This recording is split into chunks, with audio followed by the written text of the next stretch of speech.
Good morning, everyone. Thank you for joining our webinar this morning, where we're going to give you an update on coronavirus. So this is part of a series of webinars we've been doing. This is the seventh week we've been doing this. Those that have joined in the past, we typically go through an update as to new legislation, update as to guidance for businesses, employers, what they should be looking out for in these uncertain times.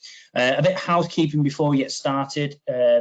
This is a broadcast, so unfortunately we're unable to hear any questions you do have. However, I have got a slide shortly that shows you where you can put questions, and we're going to save a bit of time at the end for some live Q&A.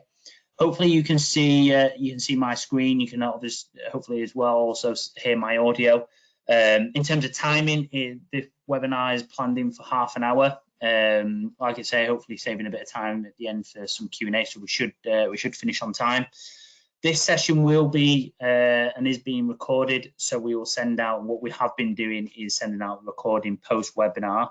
Anybody that also asks any questions throughout the webinar, if we're unable to answer on the session today, we do come back to you with an answer, and we do share them around. Anybody that does ask questions, we do a Q&A document and share that around. We have got a customer webinar later on today, so if we've got any customers, payroll customers on our session today, there is a webinar today at 2 o'clock. Please go on there, register. We're going to have quite a few of our payroll teams taking you through how to process and updates to furloughed employees. We did a session last week from Ant Brassington, who's our product director here at MorePay. He did a session which, again, you can go on our website, you can get the recording, download the recording. That took you through, from a product side, what we're doing around furloughed employees. Again, more targeted at customers, so people using our payroll solution, both last week's webinar and the one at 2 o'clock today. So it's just to make you aware. Introductions today, we've got Audrey Robertson on the call today. She heads up our HR consultancy team here at MorePay, and we've got Philip Barker, who heads up our health and safety team. They're going to be taking you through the slides today, but also doing the live Q&A at the end. So in terms of agenda, we've got some updated stats. We always do this each week, take you through some updated stats. We'll take you through some any updates to legislation, so job retention scheme and also contingent worker scheme. We've got just one slide at the end, a bit more around how we can help businesses and how we are supporting businesses, and then we'll get straight into a live Q&A. So for the questions on the GoToWebinar panel on my screen, it's on the right hand side, there should be a question box, so you can put in a question there. The big screenshot we've got here on page, this is what I can see, and I'll be able to see the questions coming in. I'm not going to mention who's asked the question, I'm just going to ask the questions. But what it does allow us to do is to go back to the people that have asked questions, and we can go back with an answer. So with that said, I'm going to hand over now to Audrey, who's going to take you through the current advice and updates on the new legislation. So over to you, Audrey. Morning, everyone. In terms of current advice, there isn't really much of a change this week. I'm going to be talking a little bit later about a couple of the updates to some of the things we already know about, and also telling you, as Dan mentioned, about the contingent workers scheme. Very basic terms, the advice to employers really remains the same, that those who can work at home should do so. If it's possible to work safely, abiding by social distancing, then for other people, they will still be at work. Anybody who's off sick, either because of illness or COVID-19, or if they're self-isolating because of COVID-19, i.e. there's someone in their house, they can claim SSP from day one. And obviously any contractual or discretionary company sick pay you offer would be on the same basis as it always is. So if we go on, Dan, if we can have a look at the latest stats. The confirmed deaths in hospital as of yesterday is 12,107. There are now over 88,000 or nearly 94,000 cases. It's quite salutary updating this this slide actually, as we sort of delete off the figures from last week. Nearly 7,000 people have died since last week, and another 33,000 have tested positive.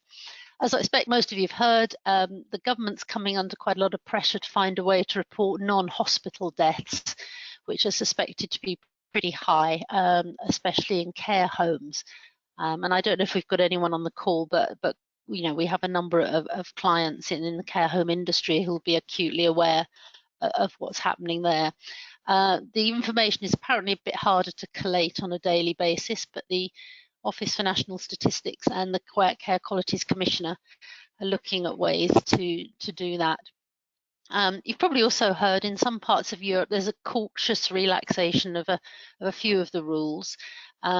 These tend to be in countries where they've had stricter lockdown rules than we have here. For example, in Spain, some of the factories deemed non-essential have just reopened. In Austria, they've reopened parks. We've not seen those kind of measures here yet. So in terms of a relaxation of the rules, it really is quite minor right across Europe. And the other big news, I think, for employers is the sort of gloomy economic forecasts. Just one of the gloomy figures, the IMF have forecast a downturn in growth of to -3%. And for comparison, in 2009, it was minus 0.1%. So the modelling suggests that the upturn will be fairly swift, but nonetheless, it's going to be a big hit for everybody. So if we can move on now, I just wanted to quickly have a look at the furlough scheme again for anyone who's not joined us before, particularly, or needs a refresh. So the job retention scheme is open to all employers. It's scheduled to run for at least 3 months, and that's from the 1st of March. So it will end at the moment, as far as we know, on the 31st of May. It means, in essence, that employers can claim 80% of employees' usual monthly wage costs. They can send them home and pay them effectively not to work. The key date is they must have been employed on or before the 28th of February, actually on a PAYE scheme, not necessarily working. People on different types of leave and so on would still be eligible, but they must be on that PAYE scheme at that point. And it covers all kinds of workers. If you've got agency workers, it would be the agency who needs to arrange the furlough, if necessary, through an umbrella company. The minimum period any individual can be furloughed for is 3 weeks. You can rotate people on and off furlough, provided each furlough period does last for 3 weeks. In order to furlough people, all you need to do from the point of view of claiming the money back is write and tell your employees that they're furloughed. And that's the information HMRC want. What the HMRC requirement doesn't address, of course, is the employee relations issue. Your employees have got employment contracts. You need to look at what that says. You need to take some advice if necessary. You need to abide by the terms of the contract. And in most cases, that's going to involve you in some consultation with your employees. It's also worth noting that as people will not be working, if the 80% takes their pay down below national minimum wage, they are going to receive that very small amount of money. If you're thinking about adding to the 80% for any of your staff, that might be a good place to start. Some of them may be eligible for universal credit, but obviously that system is under a lot of pressure as well, and there are a lot of delays. So national minimum wage doesn't apply to people on furlough. I think one thing just before we move on as well, I think in very general terms, this scheme was obviously announced very quickly. It's been developed quickly, it's been implemented really fast. A scheme like this would normally take a year or more to do. And because of that, it is silent on quite a lot of the issues that people obviously want information about. On the 9th of April, they clarified a few bits and pieces, such as about how to pay apprentices and so on. But most of the consensus that's developing around how the scheme works is really based on looking at how it dovetails with existing legislation and practice and so on. So, for example, the furlough guidelines state that the employment contract continues right throughout the period of furlough, and from that we infer that any kind of payments that are due under that contract would continue to be payable by the employer, other than the HMRC contribution of the 80%. Yeah, I think probably we can just run on to the next slide now. Contingent worker scheme, I'm not going to dwell very long on this because I don't think it applies to a huge number of people probably here, but it's worth knowing about. This is a mirror scheme of the main job retention scheme. It's relevant really to anyone who supplies workers to the public sector, but not as direct employees. So it includes agencies and contractors. It's worth being aware of it. The government's made it clear that since public sector staff are already publicly funded, they shouldn't be using the furlough scheme. This is addressed at non-permanent positions in public sector, fixed-term workers, people working in libraries and museums, for example, on a fixed-term basis, agency workers, contractors. It's effectively a way of channeling public money directly to those people, not through the HMRC portal. So what will happen is that the agencies or contractors will invoice the public body for 80% of the average pay of the actual workers, and they will receive that money and can pass it straight on to the workers themselves. It's mandatory for central government departments and for the agencies that are related to that, but the government is encouraging all public bodies to take this approach. So just to summarise that again, it's for non-permanent employees in the public sector, agency and contract workers, and they can receive 80% of their pay on very similar terms to the job retention scheme by invoicing that public body. And the Cabinet Office has issued some very detailed guidelines on how to make that work. If you are in a position of supplying workers like that, we recommend that you go to the public bodies that you work with, ask if they're using the scheme, and sort out what process you're going to use to apply to it. And I think the next one is just a little quick update. A lot of you will be pleased to hear that last night, the Chancellor Rishi Sunak announced that the HMRC portal for claiming job retention scheme payments is still on track. They've always said it would be the end of April. He mentioned a date last night of it being open on the 20th of April, so just a few days away. The money will take a few days after that, apparently, to come through because they'll be running fraud checks and so on. I'm guessing at this stage that's likely to just be checking that these are bona fide companies applying. So the money should start rolling as promised by the end of April. So that's certainly one to keep an eye out for. And, you know, by next week, we should know a lot more about how that's working.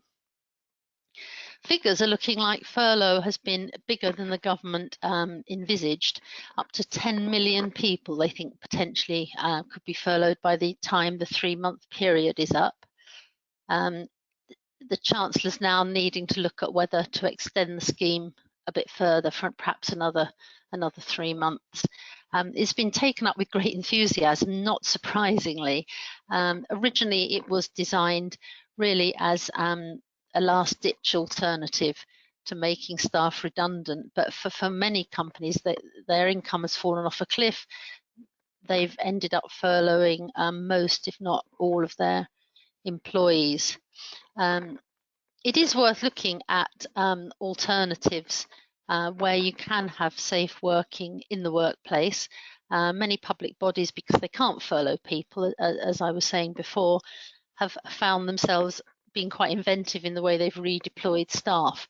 And it is worth considering what work you might be able to continue to do with social distancing.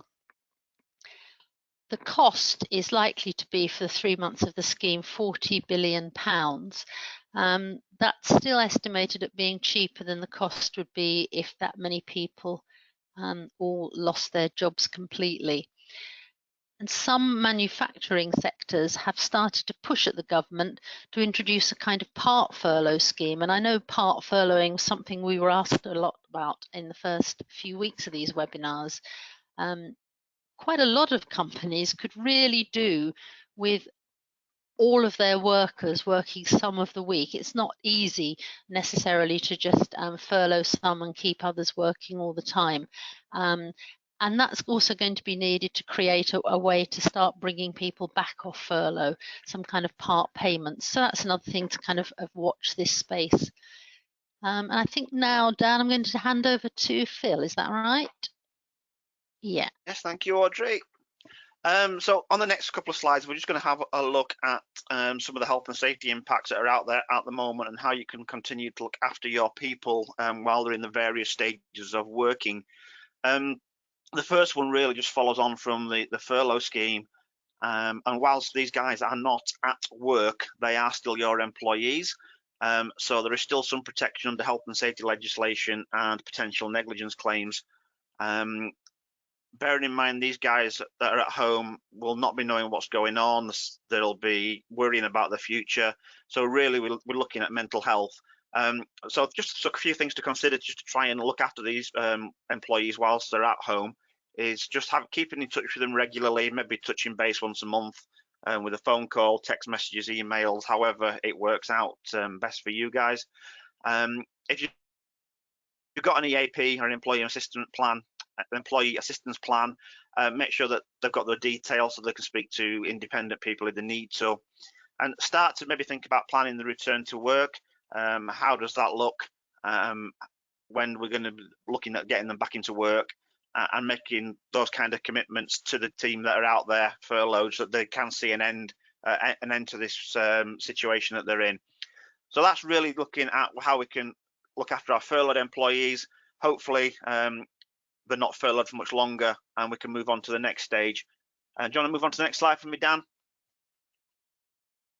Now, obviously, a lot of employees are not furloughed, they're working at home.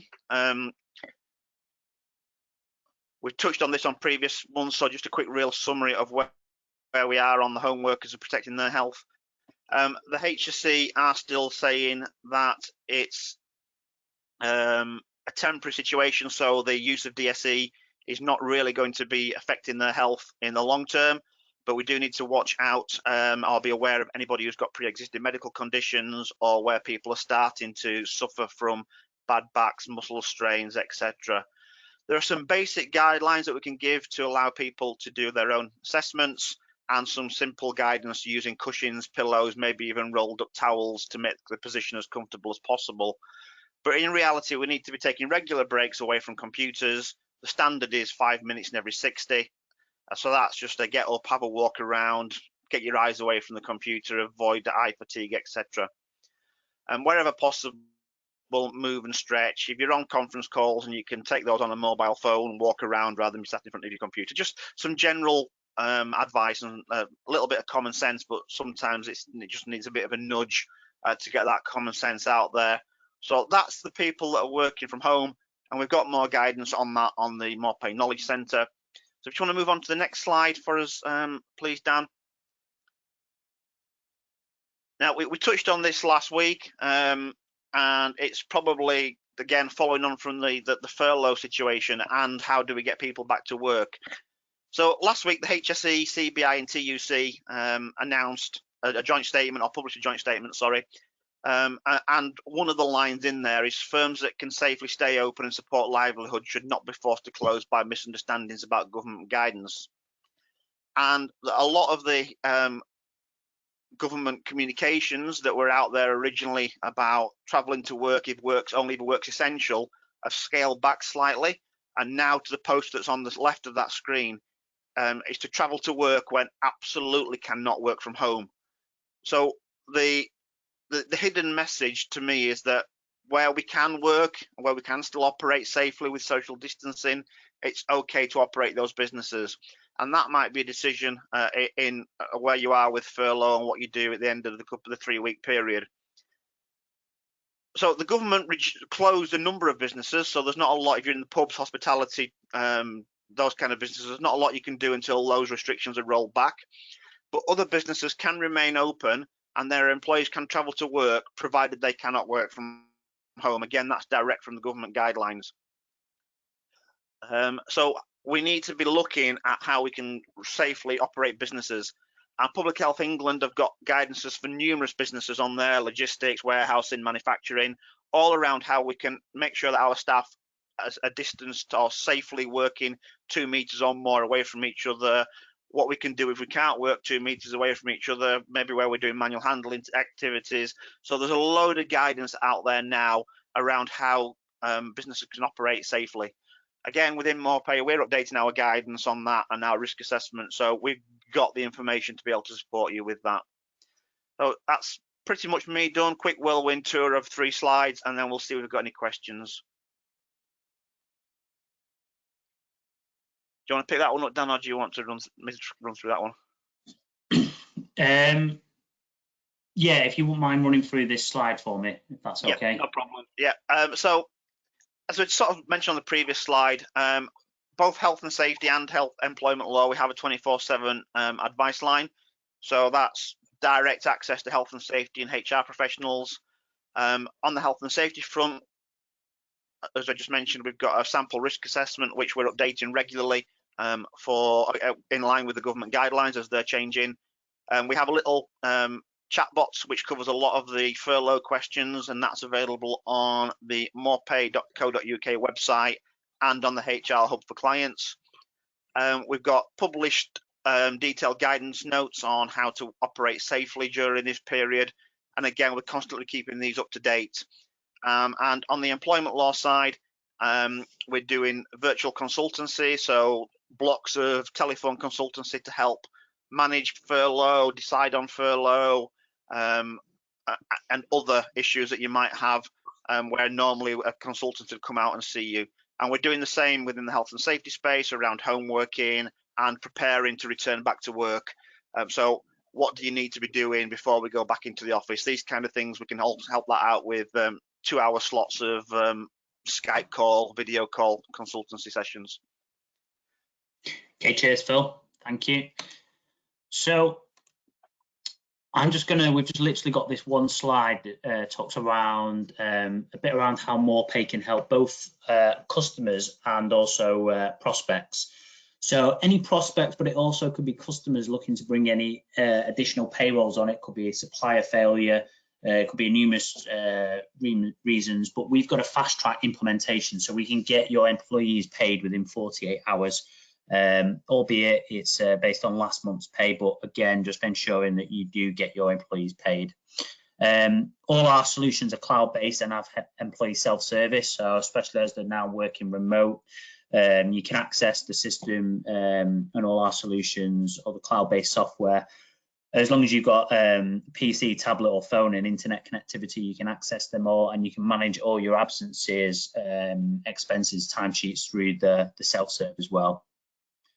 For those, again, whether it be a prospect or customer on here looking at doing some payroll automation, we can support you with automating your payroll. So there's various elements that go into processing a payroll. We can set them as automated so you don't have to go in and touch anything.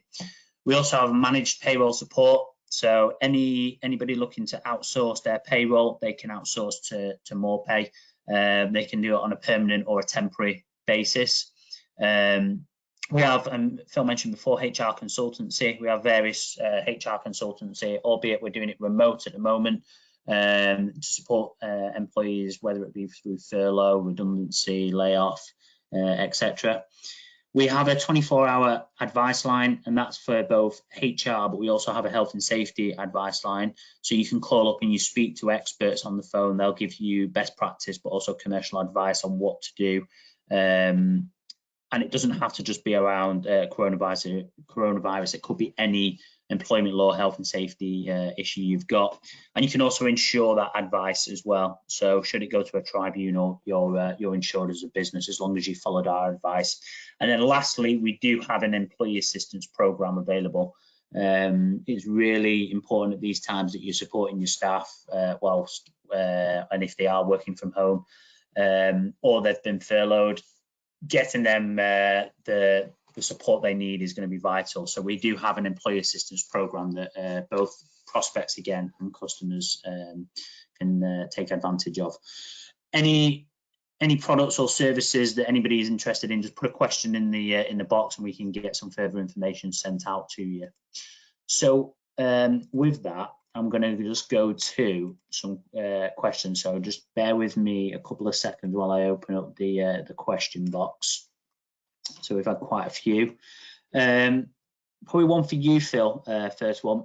Last week it was mentioned in the Q&A that the COVID-19 was not reportable under RIDDOR. HSE announced that occupational COVID-19 was reportable. Please can you update your understanding of this?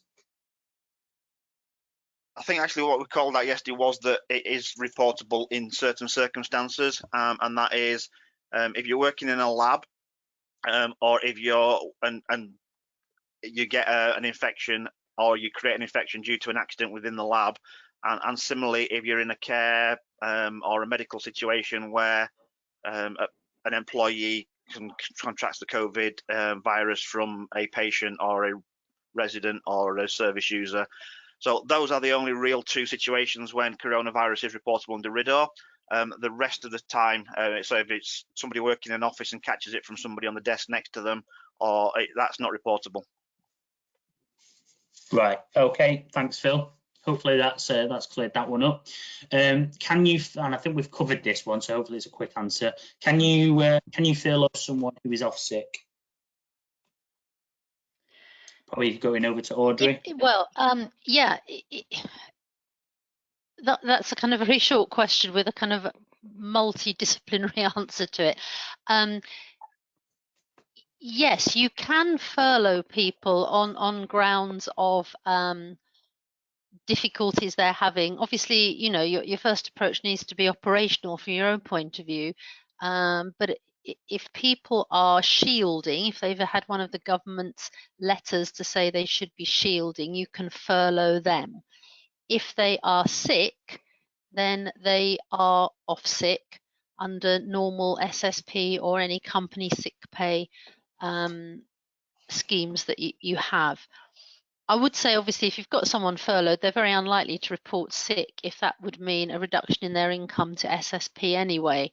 But for anyone who needs to shield, and if you have any other grounds where you might want to choose them to furlough them for personal reasons, you're certainly able to look at that as a reason, yes. Okay, thank you. Another question, do employers have to process wages and pay employees before applying for furlough grant? If they can't pay, should they process wages and pay later? Well, you're obliged to pay your employees by virtue of the contract of employment. You can't just not pay them until you receive the furlough payments. What's envisaged is that you carry on paying them and then get the money back from HMRC. And I'm sounding a bit hesitant because I do realise that for some companies whose cash flow may have completely fallen off a cliff, that might be a really difficult thing to do. Our first advice would be that you look for one of the business loans that have been announced, and I'm aware that the Chancellor said last night that the money has all been with the local authorities now for some time, so that might be a bit of a quicker fix. If you simply do not pay your employees, you are opening yourself up to breach of contract claims, and we obviously wouldn't advise you to do that, but I do appreciate that for one or two businesses this is going to be an extremely difficult thing to manage. Okay, another question. if 80% takes an employee below national minimum wage, does the employer have to make up the rest to the national minimum wage? No, they don't.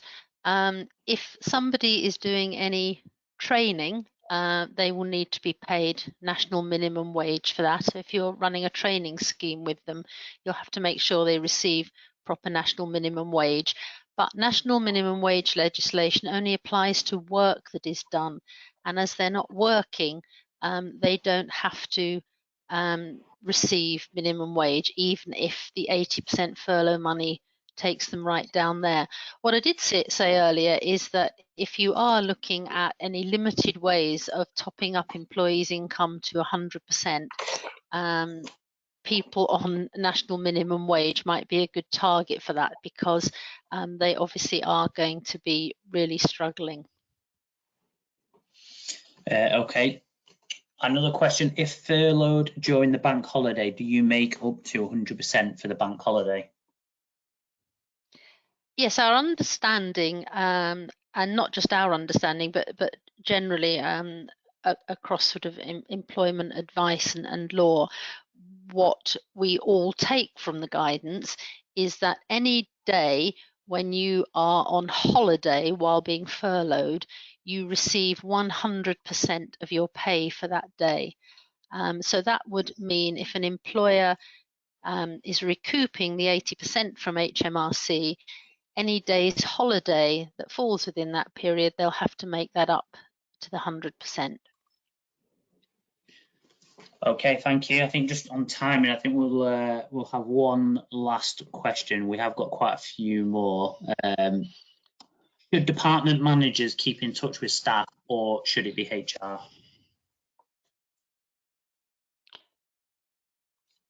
I don't know what Phil might want to add to this, but my view is it would really depend on what your normal organisational culture is. Certainly, I think it's always good to hear from your line manager and know what's going on. In some businesses, that might work better if it's HR, although that for some reason sounds a little bit more formal to me. Phil, I don't know what you think. I think it's probably a bit of both. If it's anything company related, sort of communications about the EAP or a communication around how we're coming back to work, that's probably a formal HRE type situation. But on a more how you're getting on, how are the kids type conversation, the line manager. So again, it'll depend on the previous relationship that each person has had, I would imagine, with the employees who are furloughed, as to where that sits best within the organisation. But that's just how it feels right to me, that if it's formal, it's from HR, and if it's more of a how you're getting on type of conversation, it's from the managers. Yeah, good call, I agree. That's great. All right, well, just due to timing, we're going to have to end the Q&A there. We have had quite a few, but what we always do, and anyone that's been on the webinars, we do take the questions away, we do get them answered, and whether it probably likely be tomorrow, but we will come back to you with an answer to any questions that you have asked. So I'd like to thank you for all those that have asked any questions. I will leave it open for a couple of minutes, so any of those that are interested in additional services or support that Morpay can offer, just put a quick note in the question box and we can get someone to follow that up. As mentioned as well, we've had a couple of questions around the customer webinars that we've run. If you go to our website, and at the top of the website you go to the Knowledge Centre, you click into there, you can scroll down to the bottom and see webinars as an option. If you go in there, you'll be able to see all our past webinars, and you'll be able to access the one from last week, but also on that same page you'll see upcoming webinars, and you'll be able to register yourself for this afternoon's. As I mentioned, this afternoon's is more for customers, so any prospects looking, one, they'll get a gauge for what it is and what support we offer, but it will all be around our product, so it might not be as useful for prospects joining. This webinar has been recorded. We'll get the recording sent out to you. I'll get that out today. So I would like you to thank you again for joining, and hope you all have a great day. Thank you. Bye bye.